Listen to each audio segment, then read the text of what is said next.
Is what I'm trusting in real enough to deliver? We've all had that experience where you ordered something online, and when it arrived, it was not exactly what you thought it was going to be. Like this guy who thought he was ordering a workout bench. Turns out it was a t-shirt with a picture of a workout bench on it. That's so bad. Or perhaps you've been one of the many people who experienced a Pinterest fail where the recipe and the instructions and the do-it-yourself thing was so clear, guaranteeing an outcome, and what you got was this cat cake. Now, I really like cats, but even for me, this image is disturbing. Or perhaps somebody talked up this great location, vacation spot, Airbnb reviews, and the picture said one thing, but when you got there, it was something entirely different, like this place. Now, we could probably trade stories on this. These are the normal disappointments of everyday life. But what about the things that you're really trusting in? Like really counting on, really putting your weight on, and needing to come through and needing to deliver for you.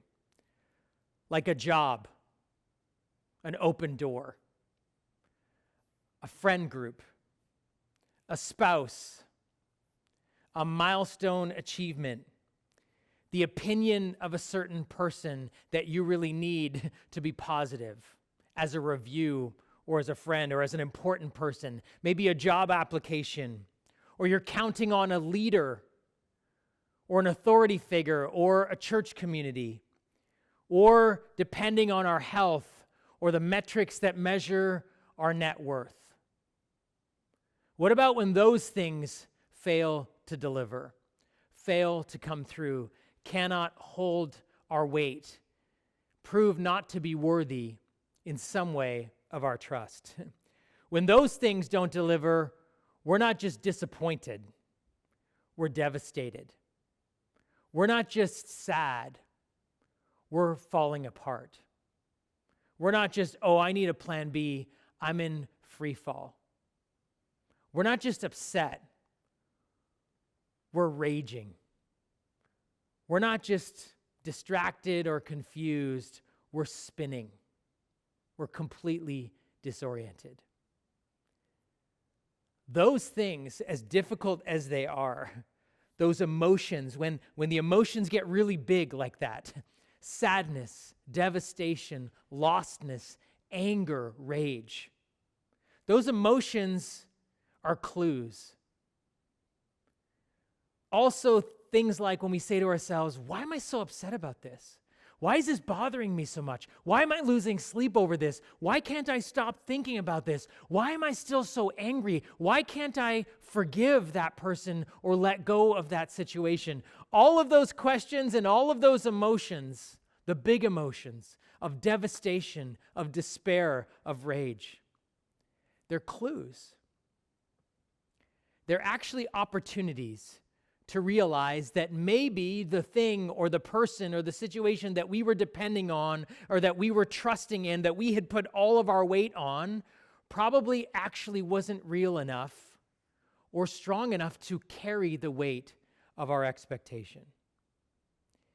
It's actually something for us that's maybe a bit hard to see and hard to admit, but it is possible that in those situations that we were actually counting on something that ended up being, the language we're using is over this series, an artificial God. Something that was good, but not God enough to hold of our weight and our expectation. And even as I say that, some of you might be kind of cluing in, or you're familiar with that idea. Others of you are like, I don't know exactly what you mean. But here's my hope as we enter this conversation that we started last week, that in those experiences of disappointment, of crushing defeat or despair, of feeling let down, of not carried, in those, the questions that may be clues of, why can't I shake this? Why is this bothering me so much? Why can't I let this go? Why can't I forgive this? Why can't I move on? Why can't I get some sleep? That these are opportunities for us to find a place and a foundation and a stability that is strong enough to actually hold us, a place that is worthy, if I can say this, a person that is worthy enough of our complete trust. But to do that, we actually have to go, no matter what your faith background is, no matter where you're coming from, whether God language and God consciousness is real and everyday for you, or whether that's totally new, and perhaps that's why you're here in church and exploring that. All of us, in a sense, have those moments and experiences that cause us or give us an opportunity to find a surer foundation, a stronger footing, a place that is worthy of our trust. We started last week with a place that I want to begin again to help us calibrate. What are we talking about here in this idea of an artificial God? It's not language we use every day in our culture, but we began with an image, a story that was told to us from ancient writings that are nearly 3,000 years old, from a man named Isaiah who was a prophet in the country, in the nation of Israel. And here's what he writes. It's a very powerful mental picture that I remember the first time I read it, I've never been able to forget it. And we're using this as a recurring image in this conversation about discovering where we might be trusting in or putting our weight on or counting on an artificial God to deliver. Here's what he says. The wood carver cuts down cedars. He selects the cypress and the oak. He plants the pine in the forest to be nourished by the rain. Then he uses part of the wood to make a fire. With it, he warms himself and bakes his bread. Then, yes, it's true, he takes the rest of it and makes himself a god to worship. He makes an idol and bows down in front of it. And then listen, he burns part of the tree to roast his meat and keep himself warm. He says, that fire feels good. Then he takes what's left and makes his god, a carved idol. He falls down in front of it, worshiping and praying to it. Rescue me, he says. You are my God.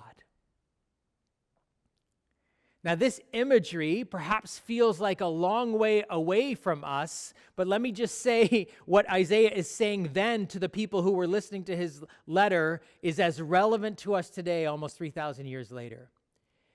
It's possible to take a good thing and make it a God thing. It's possible to take something that is good and useful and in everyday life and is actually a gift, is good, but then to turn it into something that is a God thing. In other words, to look to it to do for us what it was never made to do. In a sense, to put our weight on it and trust it and depend it and expect it to hold us up, when in reality it can't, because it's good, it's just not God.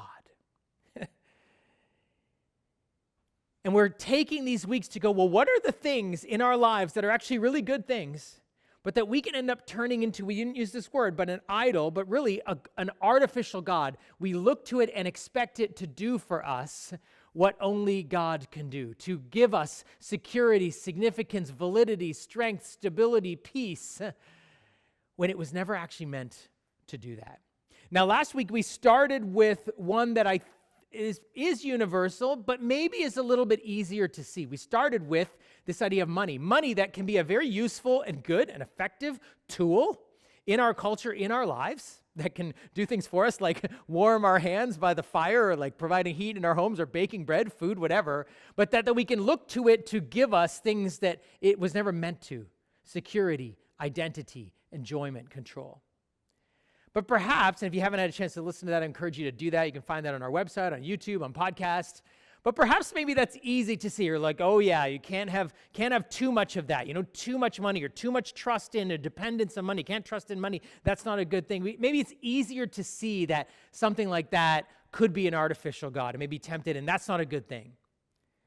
But this is actually much harder to see for something that we'd say, no, this is inherently truly good. This is worth your trust and dependence. And that's what I want to look at today. Something that maybe is even harder to see the potential for being an artificial God, because it seems so worthy of our trust and dependence. And that's where we're going today.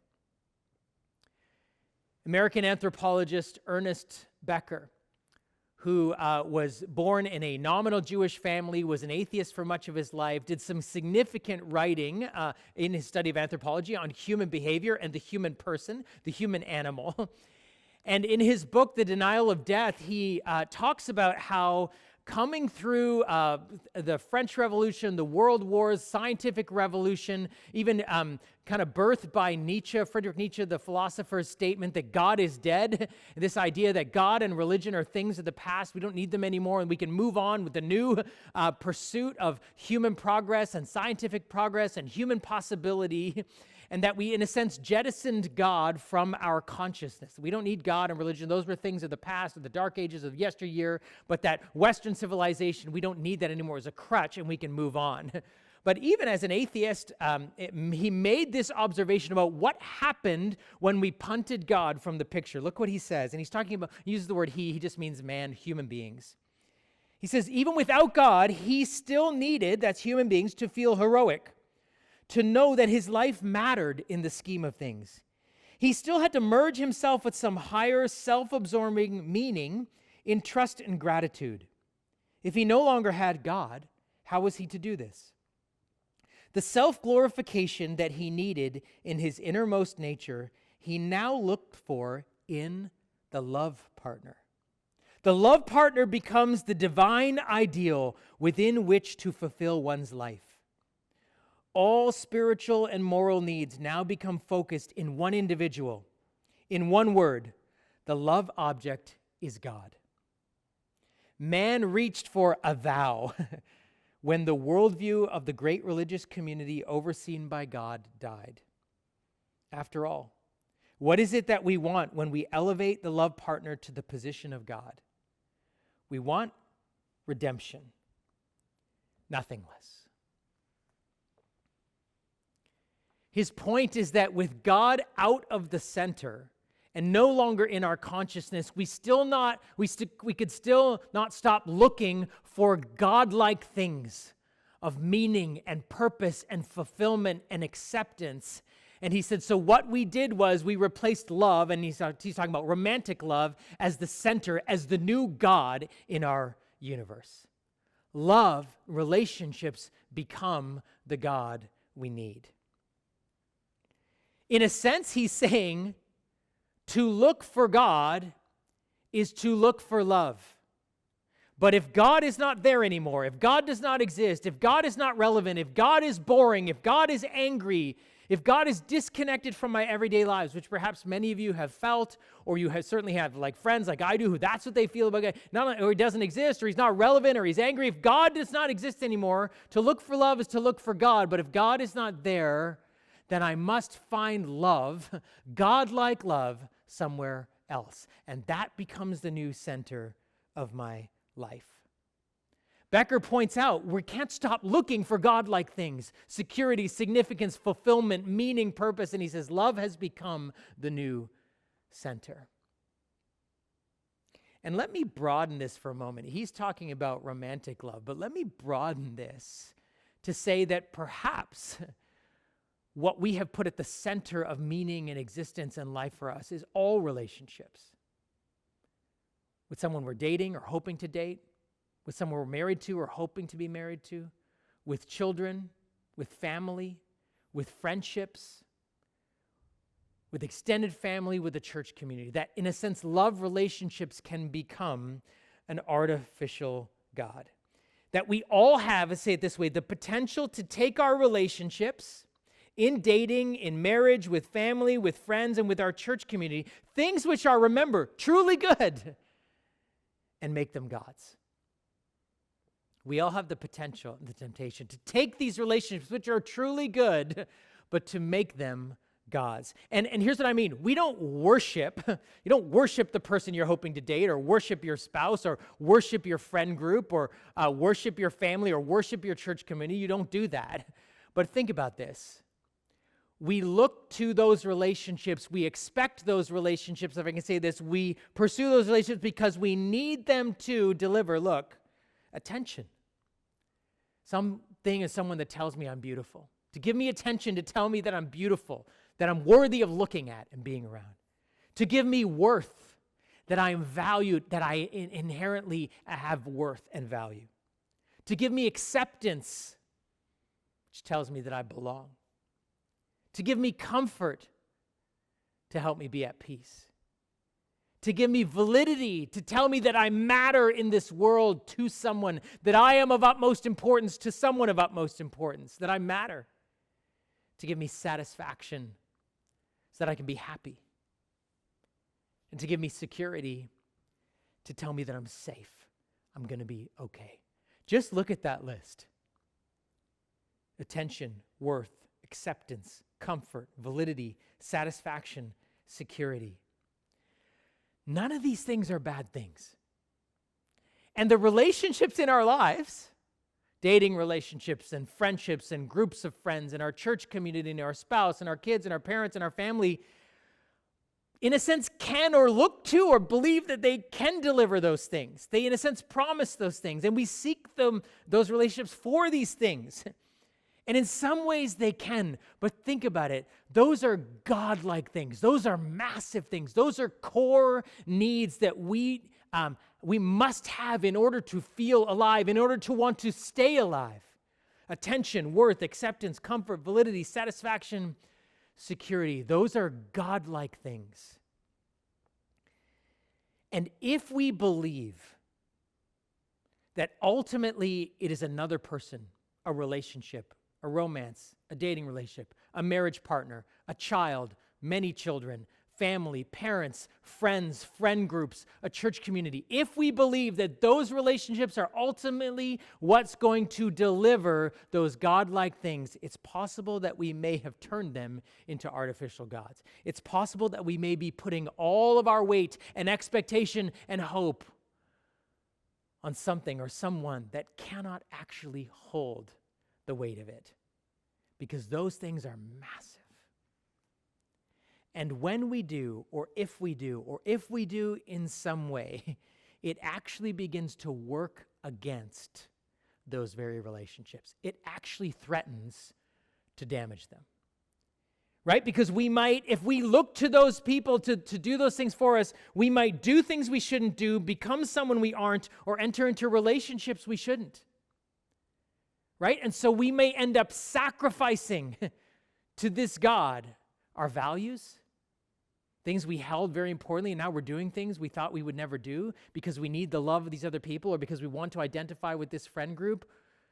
We may become someone we really aren't in order to adapt ourselves, our persona, our personality, and what we think is funny and how we live, in order to get others to like us, in order to get others to notice us, in order to get others to ask us out, in order to have an acceptance or perhaps to live up to the expectations of family or our children or whatever that is, or friend group or our church community. We might become someone we're not. We might do things we shouldn't do, become someone we aren't. We might enter into relationships that we shouldn't. Keep friendships that are actually not healthy for us. Enter into dating relationships. Enter into marriage. Stay in a community that's not actually healthy for us because we need it. We need them to deliver security, significance, validity, worth, happiness, comfort. So it may end up damaging us. Or secondly, we may crush the people we love because we're clinging to them like gods. We're saying to them like that man says to that piece of wood, save me. We don't use that language, but we can crush someone by holding on to them. We can crush a dating relationship or a marriage partner by expectations that we have where we are putting all of our weight on them and expecting them to do something for us that no ordinary, sinful human being like we are could ever do. We might actually cling to and crush our friends or be jealous about them when they're hanging out with another friend, or how come we didn't get invited to that party, and we're clinging or we're needing to be validated, or we're constantly in a dating relationship wondering, does the person still like me? Do they still find me attractive? Because we are afraid that they will take from us what we need the most, God-like things. We might actually put a level of expectations on our kids. We might crush our kids with our expectations of what they will become or how they will treat us, or the fact that they will always need us, or how they will speak to us, or what they will do in their life, or how they'll build it. Because any kind of perceived failure or rejection means we failed as a parent, because I need them to tell me I'm valid, I'm useful, I'm successful as a person, as a parent. And so we can heap expectations on them. I always thought this would be like this, or I always thought that would be like this, and invariably life is different than what we expected. Or perhaps we won't say difficult things to them. We won't put good boundaries in them, either when they're little or when they're older, because we need them always to like us, because they are a sense of validation or comfort or happiness. Perhaps sometimes if our marriage isn't going well, if it's struggling, and we're not finding that sense of acceptance and belonging and validity and worth and value from our spouse, then we're going to expect our kids to do that, and they become, in a sense, a substitute spouse. We expected them to give us all the things we hoped our spouse would give us. Friends, we can end up crushing the relation, not just doing damage to ourselves, but crushing others because we need them to do what only God can do for us. And likewise, we can be crushed by being disappointed by others, where we're crushed by what we hoped our church family would be and how we expected people to treat us, and maybe they did for a while and then they didn't, or we thought they would, or they said they would and they didn't come through, because invariably any church community, any community is an imperfect community. Or we're crushed by, we come into a marriage or dating with a massive set of expectations, and we're crushed by the fact that they disappointed us, they didn't deliver. If those relationships become the ultimate primary source of our security and our validity and our happiness and our worth and our value and our comfort, we will inevitably ride the roller coaster of how those relationships go, because we're needing them to deliver far more than they ever could.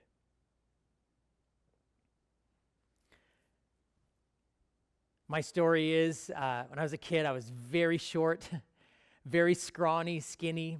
I was a brown kid, born to a family of parents that immigrated here to Canada, and I went to an elementary school, an all-white, blonde hair, blue-eyed, very tall Dutch elementary school with all the people around me. And although I was loved and accepted, I felt like I wasn't. I was very conscious about my skin color. I was very conscious about my height. I was self-conscious about kind of my build.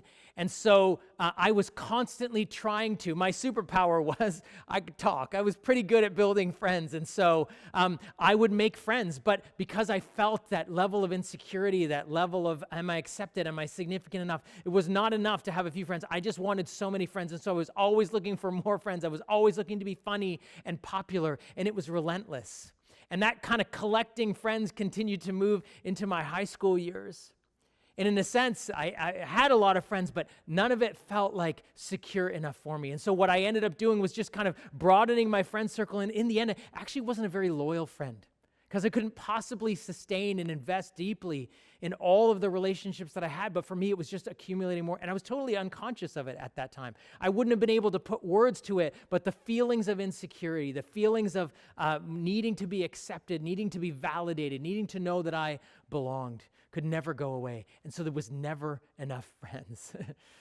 And oftentimes some of them would say to me, hey, you kind of ditched me, or you double booked me, or why did you're spending so much time with other people. And that actually affected my dating relationships too, because of course I wanted the affection and attention of the opposite sex, but then every dating relationship I got in, I was spending so much time with my friends, and because I wanted everything. And so I wasn't actually caring for and investing the person I was dating. They were just another part in the story of my mind of what I needed to feel valued and beautiful and worthy.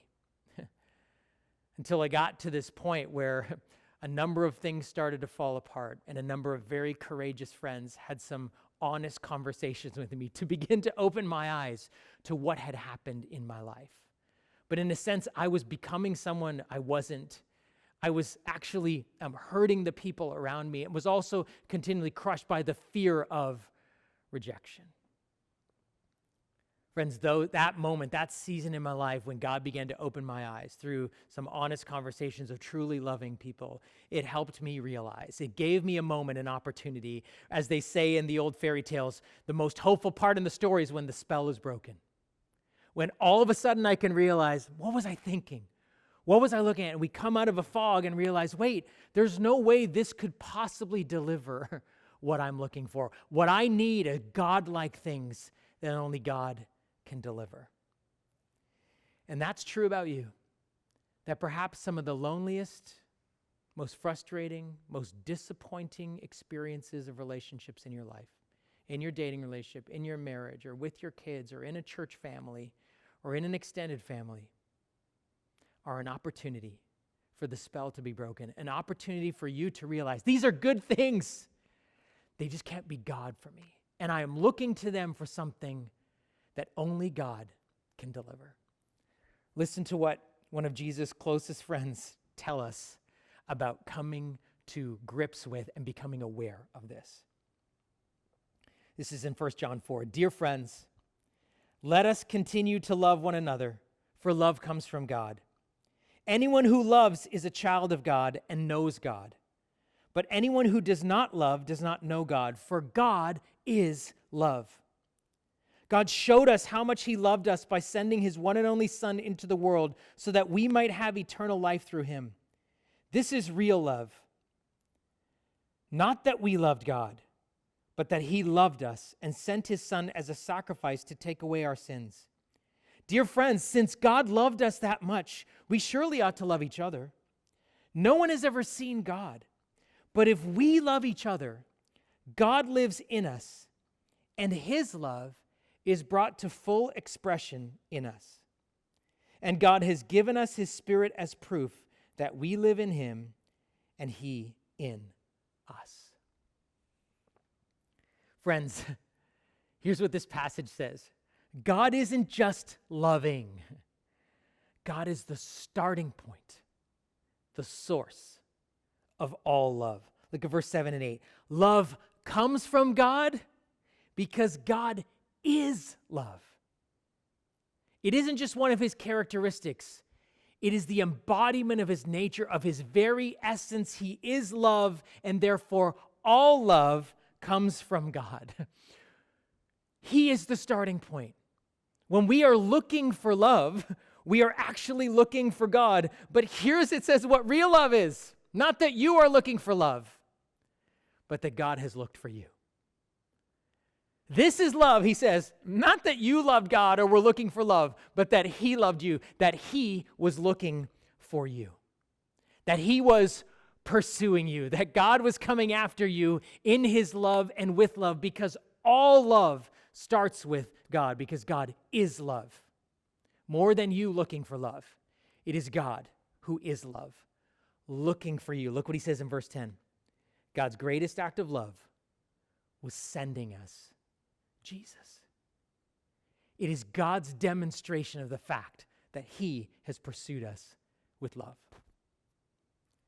Author and pastor Erwin McManus talks about a time when he was in the Middle East speaking to a room full of Muslims, trying to explain to them the good news of Jesus. And listen to what he says in his book, Soul Cravings.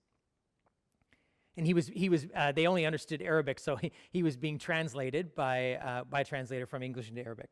And here's what he says. I once met a girl named Kim. My translator looked at me confused. I'm sure he was racking his brain trying to remember some biblical character named Kim. He stopped translating and just looked at me. I encouraged him to simply translate. So he continued on. I once met a girl named Kim, and I fell in love. I pursued her with my love and pursued her with my love until I felt my love had captured her heart. So I asked her to be my wife, and she said no. I could feel their empathy, if not their pity. I was unrelenting and asked her again, pursuing her with my love, and I pursued her with my love until she said yes. There was huge relief from the entire room, and I went on. I did not send my brother, nor did I send a friend, for in issues of love you must go yourself. This is the story of God. He pursues you with his love and pursues you with his love, and you have perhaps not said yes. And even if you reject his love, he pursues you ever still. It was not enough to send an angel or a prophet or any other, for in issues of love you must go yourself. And so God has come. This is the story of Jesus, that God has walked among us and he pursues us with his love. He is very familiar with rejection, but he is undeterred, and he is here even now, still pursuing you with his love. All love, friends, starts with God and with his love for us. every other place we are looking for love will ultimately let us down until by the grace of God we realize it's you, God, that I've actually been looking for. And it is your love that is the truest, surest foundation of my life. It is your love that I can trust in. And then look what it says in verse 12. When we realize that, God's love is brought to full expression in us. Right? When we realize that he is the source of all validity and worth and security and happiness and comfort and attraction and attention and belonging. When we realize it's him, his love grows in us, becomes complete in us, and is actually then available to give to others. Others can receive the love they are looking for through God's love in us. It means we can truly love others. We can actually treat the good relationships we have in the most loving way because we are filled up with the love of God. It doesn't mean that our dating relationships don't need to improve. It doesn't mean that when there are expectations and disappointments that we don't need to heal them and improve them in our marriage or in our friend group. It doesn't mean that as a church community, we're not meant to grow and get better at loving each other. But it means that when you and I are filled up with the love of God, we're free to actually love each other. And it frees us to realize this: relationships are gifts, not gods. Relationships are gifts, not gods. You don't demand a gift from God for a dating relationship or a spouse or a child or friends or church community. You receive.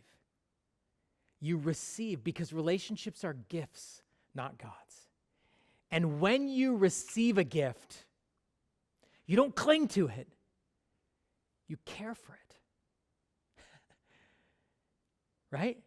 We care for the gifts in our life, but we cling to God.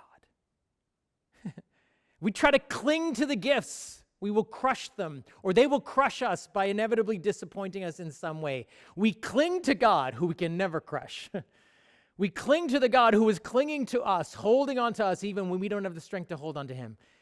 And we care for the gifts, the relationships we have.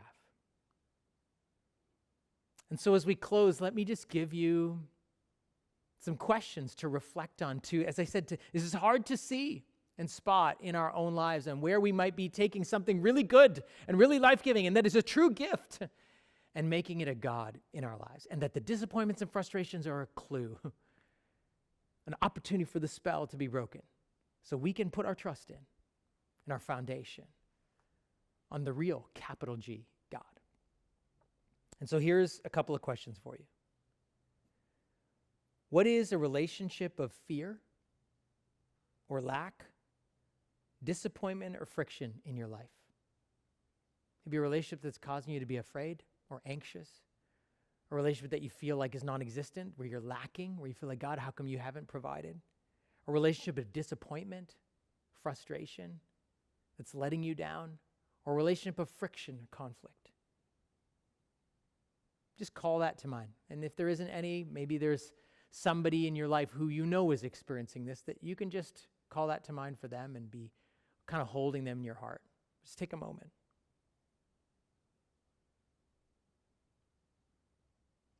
A relationship that's causing fear or you feel like is lacking or disappointing or frustrating or full of friction. Then ask yourself this: what God-like need am I expecting or needing from that? You can ask Jesus to help you understand it. Is it attention that I'm lacking or looking for or feel disappointed or not getting enough? Is it worth to feel valued? Is it acceptance to know that I belong? Is it comfort to be at peace? Is it validity to believe that I matter? Is it satisfaction to be happy? Is it security to feel safe? What God-like thing am I looking to that relationship for? Which of those things am I so desperate to get and find and I don't have, or I feel like it's not delivering, or I thought it was, or because we're having friction, this is missing from my life? And as you look at that list, here's the next question. What if the fear or lack or disappointment or friction was a gift? to help you let go of demanding or crushing or clinging to a relationship, and to help you cling to God? What if, while you want this gift and while you hope this gift would get better, what if the disappointment, frustration, or lack or fear is an opportunity to help you cling to God? And if that's you in any way, or perhaps someone in your heart that you know is probably going through this, let me just give you a prayer. I'm going to read it out loud, and then you can pray it in your head. God, love comes from you. You are love. So help me. Help me stop chasing or expecting or demanding others to give me what can only truly come from you. My worth, true acceptance, real comfort, my validity, lasting satisfaction, and unshakable security. Specifically, help me not cling so tightly to, and maybe there's a person or an idea, or you might put the words dating relationship or a name or a situation. Help me not cling tightly to this. Instead, help me to care for and selflessly love the friends, family, and church community you have given as gifts to me. Amen. And I'm going to give you a minute that'll stay up on the screen for you, just a minute, to pray that for yourself.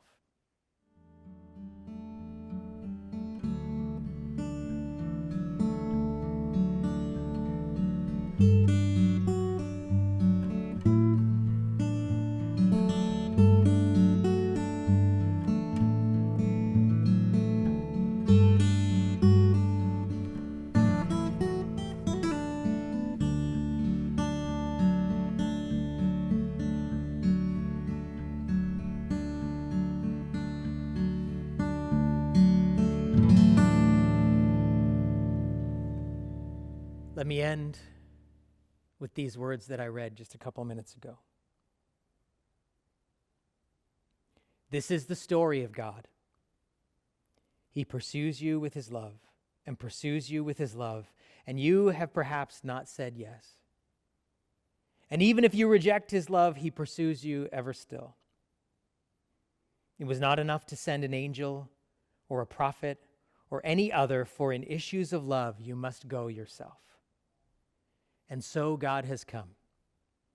This is the story of Jesus, that God has walked among us and he pursues us with his love. He is very familiar with rejection, but he is undeterred. And he is here even now, still pursuing you with his love.